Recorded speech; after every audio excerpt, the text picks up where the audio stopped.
شباب تالتة إعدادي، السلام عليكم. جملتين مهمين جدا يعرفوك الفرق ما بين الباست سيمبل الماضي البسيط والبريزنت بيرفكت. إيه هما يا مستر؟ تخيل كده ما أبدأ أقول لك بسم الله I studied my lessons yesterday. خلاص كده أنا ذاكرت دروسي إمتى يا مستر؟ إمبارح. ده أنهي زمن؟ ده باست سيمبل. ليه باست سيمبل يا مستر؟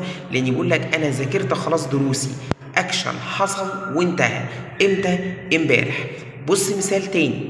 I have studied English since 2005.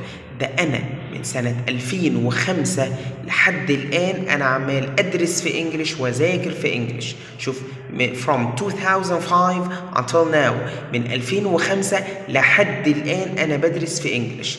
أكشن ابتدى في الباست وما زال لحد الآن أو ليه تأثيره، لكن الأولانية يا مستر كانت باست سيمبل، الأكشن حصل وانتهى وخلاص على كده. فهمتوا اللعبة ماشية ازاي؟ ده باست سيمبل ملوش تأثير، خلاص حصل وانتهى. البريزنت بيرفكت يا إما يكون مستمر أو يكون ليه تأثير عليك لحد الآن. خلاص كده حبايب قلبي، أشوفكم إن شاء الله فيديو تاني وشرح مهم تاني إن شاء الله. سلام عليكم.